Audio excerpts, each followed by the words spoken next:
નમસ્કાર વિદ્યાર્થી મિત્રો, ઘણા સમય પછી આપણે મળવાનું બન્યું.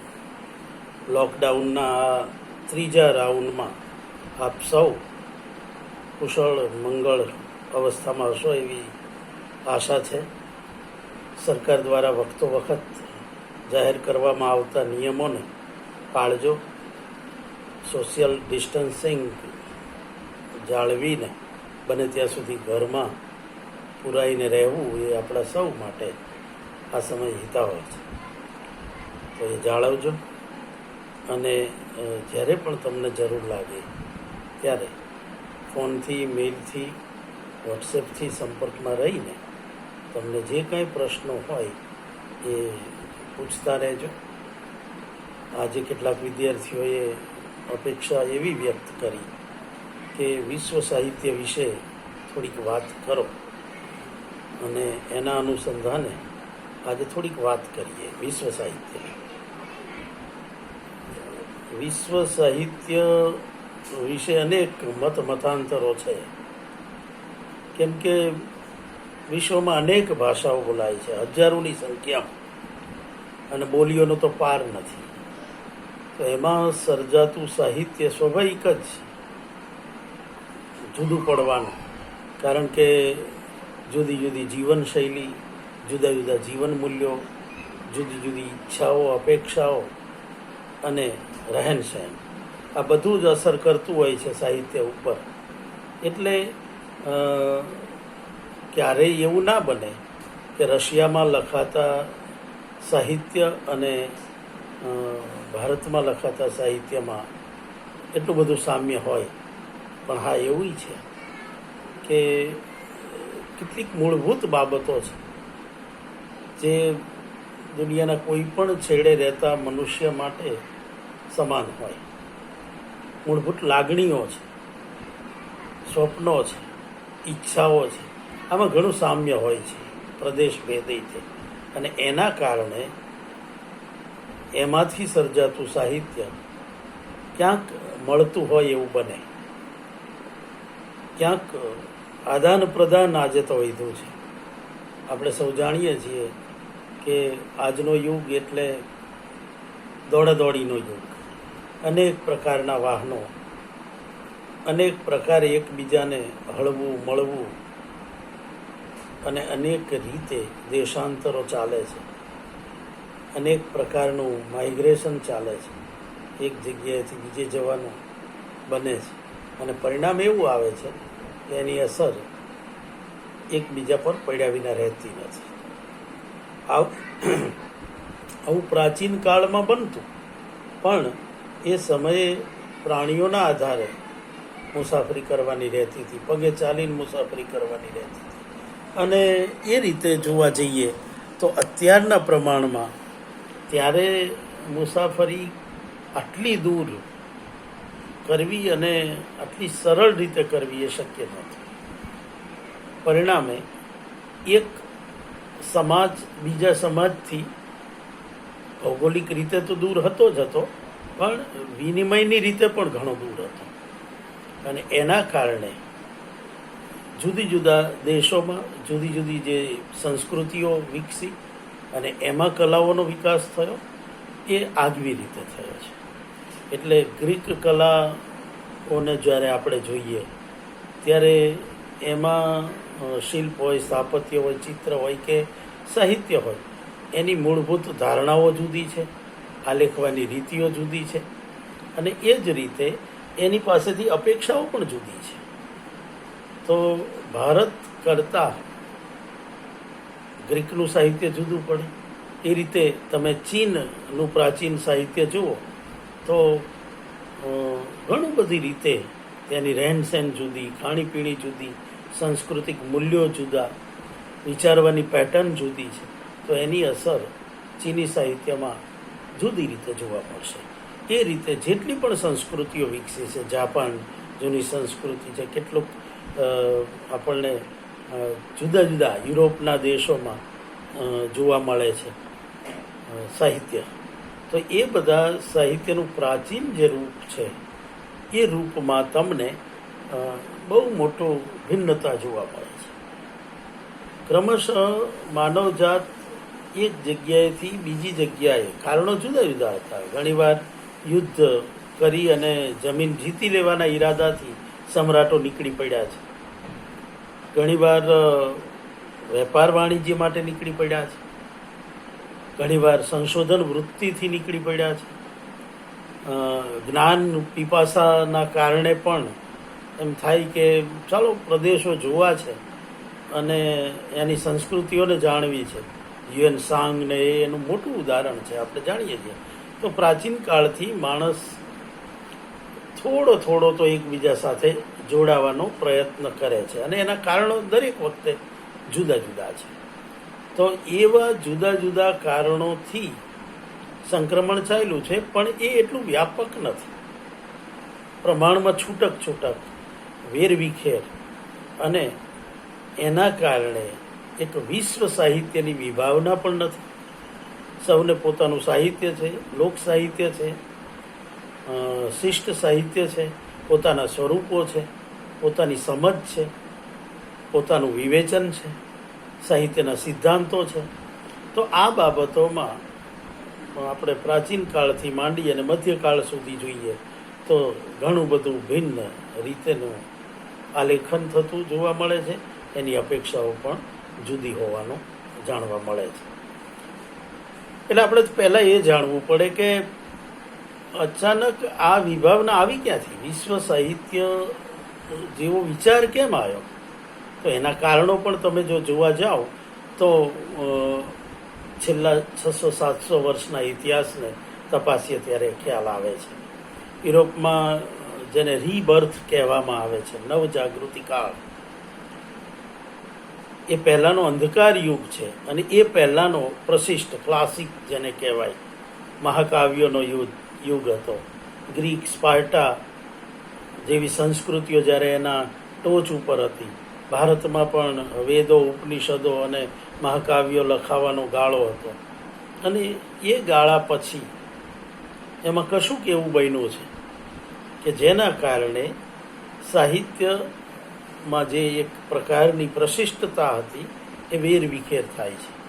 અને એના કારણોમાં જો જોવા જાઓ તો મધ્યકાલીન રાજ્યતંત્રો જે છે,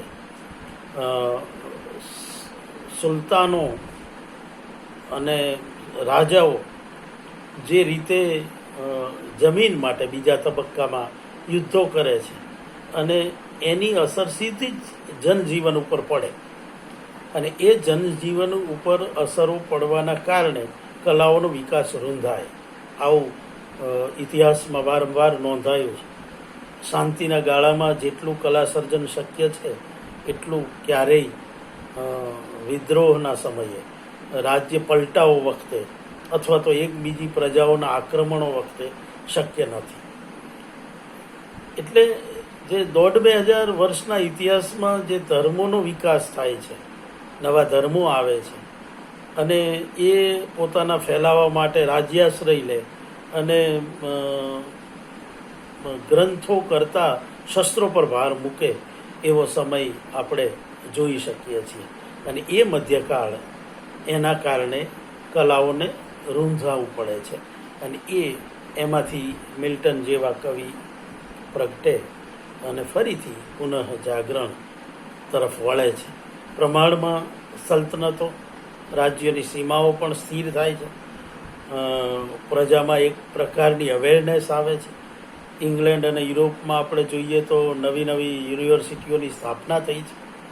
600-700 વર્ષ પહેલાં જે પ્રકારની યુનિવર્સિટીઓ અસ્તિત્વમાં આવી અને એમાં વધુ ને વધુ તથ્યલક્ષી થતા ગયા. જ્ઞાન ને અમૂર્ત કરતાં મૂર્ત સાથે જોડવાની વધારે પ્રયત્નો થતા ગયા. એનો મહિમા થવા લાગ્યો અને પરિણામ સ્વરૂપ માનવજાત જુદા પ્રકારે વિચારવાનું શરૂ કરે છે. તો આ રીબર્થ એ બહુ જ મહત્ત્વનું છે.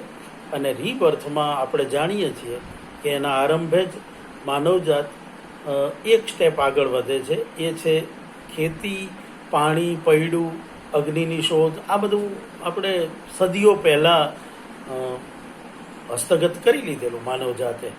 એનો પ્રચાર પ્રસાર પણ ખાસો સમય ચાલે છે. પણ હજી એનો જે ગતિ છે એ ગતિ અને પરિવહન એ પ્રાણીઓ આધારિત છે. પહેલી વાર એવું બને છે કે પવનચક્કી અને જે કુદરતી પરિબળ છે, અગ્નિ, વરાળની જે તાકાત છે, અગ્નિની જે તાકાત છે, એના તરફ માનવનું ધ્યાન જાય છે. અને એના કારણે તમે જુઓ કે પવનચક્કીથી કોષ ચાલવા લાગ્યા, રેંટ પાણી ખેંચવાના રેંટ ચાલવા લાગ્યા.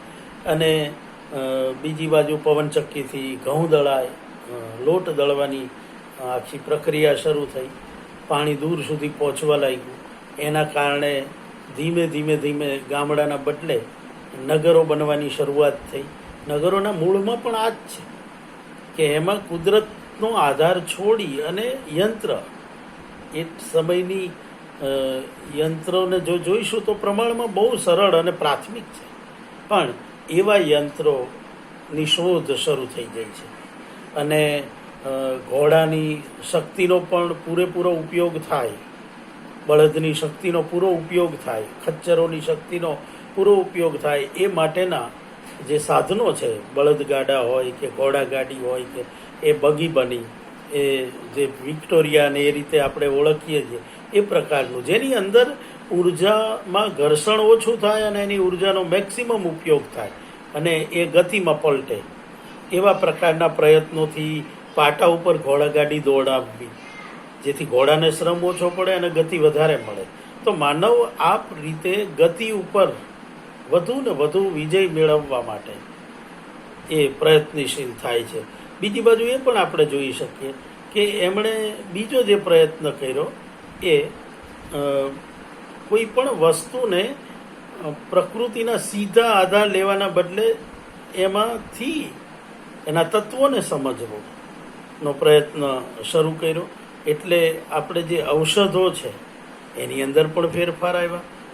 અને એનું પરિણામ એ આવ્યું કે જીવનને વધુ ને વધુ સરળ બનાવવા તરફ ધ્યાન જાય છે. અને આ મોટા ભાગની પ્રક્રિયા જુઓ તો યુરોપના દેશોમાં થઈ છે. એના કારણો પણ છે.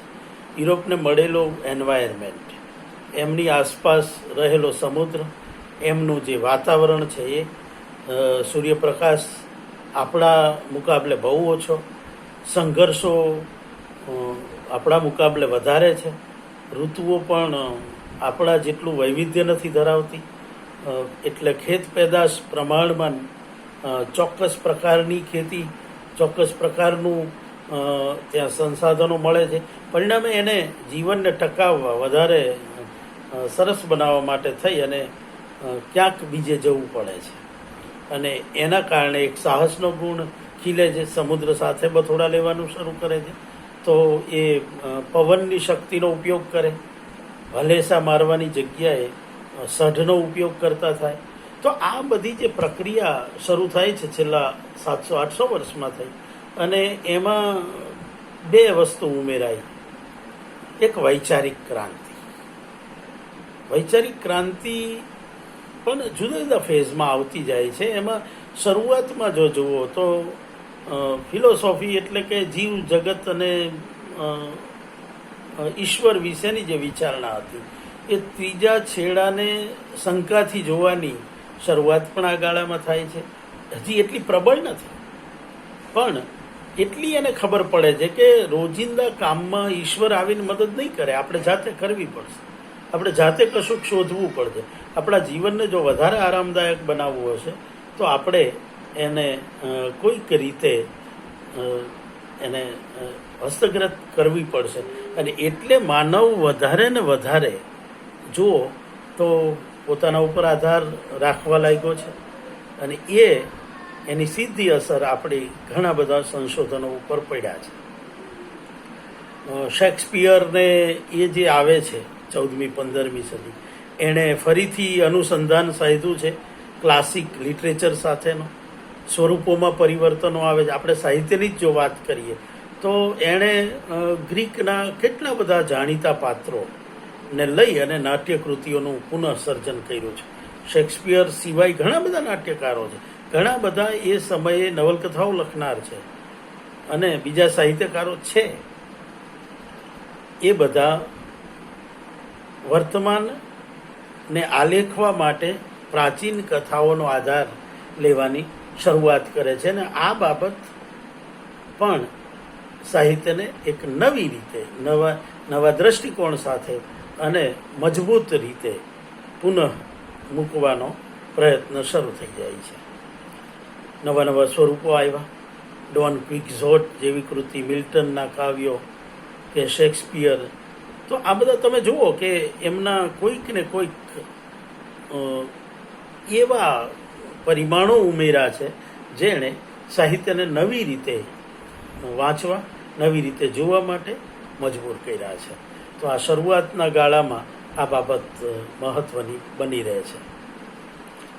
વૈચારિક ક્રાંતિ પહેલી આવે, બહુ જ સ્વાભાવિક છે કે પહેલાં જે કાંઈ ફેરફાર છે એ ચિત્તમાં થવાનો છે, અથવા તો જે કાંઈ આઈડિયા છે એ ચિત્તમાં જન્મવાનો છે, અને પછી એ ક્રિયાન્વિત થશે, પછી એ ભૌતિક રૂપે પ્રગટ થતો હોય છે. તો શરૂઆત આ રીતે થઈ અને ઔદ્યોગિક ક્રાંતિ સર્જાતી ગઈ.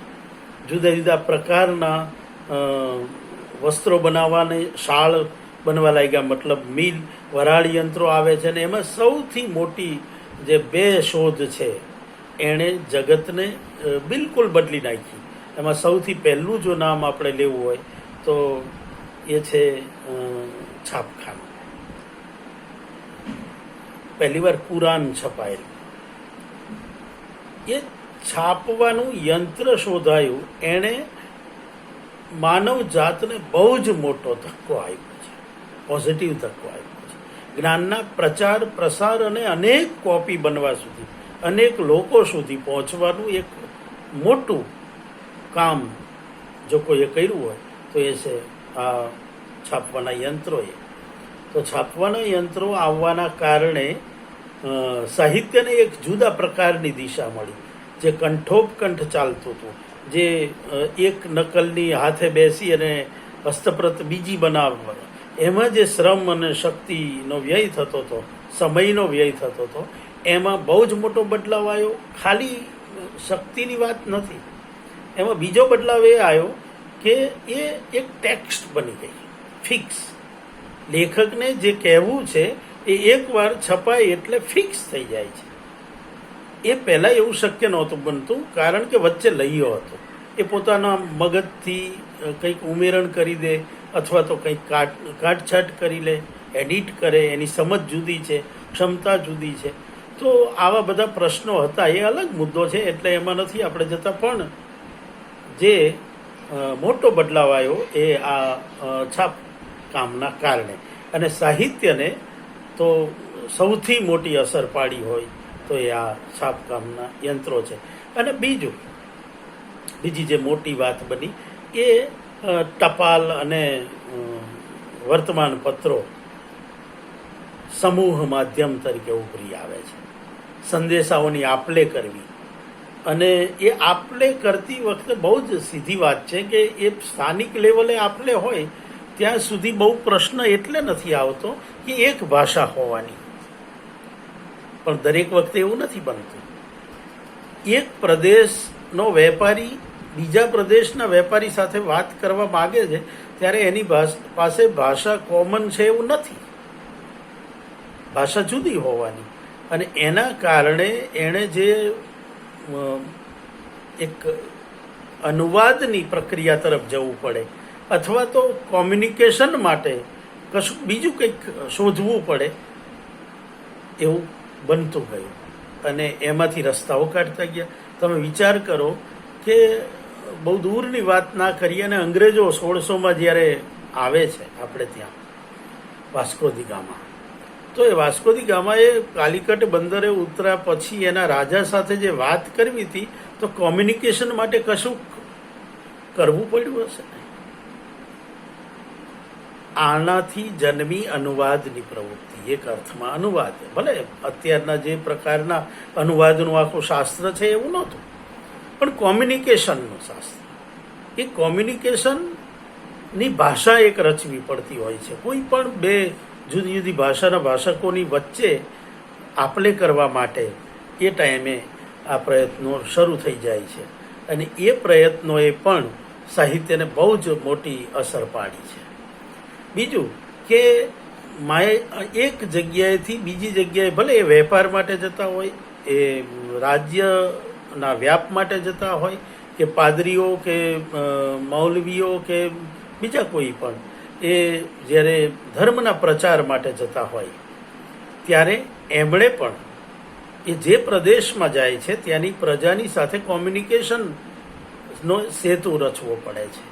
અને એ રચવો એટલો સહેલો નથી, ખાલી વાતચીતથી નથી પતાવવાનું. એના ચિત્ત ઉપર કબજો મેળવવાનો છે. એને જ્યારે એની ટ્રેડિશનમાંથી છોડી અને એક બદલાવ લાવવો છે, એને જાડી ભાષામાં કહીએ તો ખ્રિસ્તી બનાવવો છે કે મુસ્લિમ બનાવવો છે, તો આ આખી પ્રક્રિયા કરવા માટે એણે કેટલો બધો પ્રયત્ન કરવો પડ્યો હશે. એના ધર્મગ્રંથોને જે સ્થાનિકને ભેળવવો છે, ધર્મ પરિવર્તન કરાવવું છે, એ સ્થાનિકની ભાષા સુધી જવું પડશે, એના મગજને સમજવો પડશે, એના મૂલ્યો, સામાજિક મૂલ્યોને સમજવા પડશે.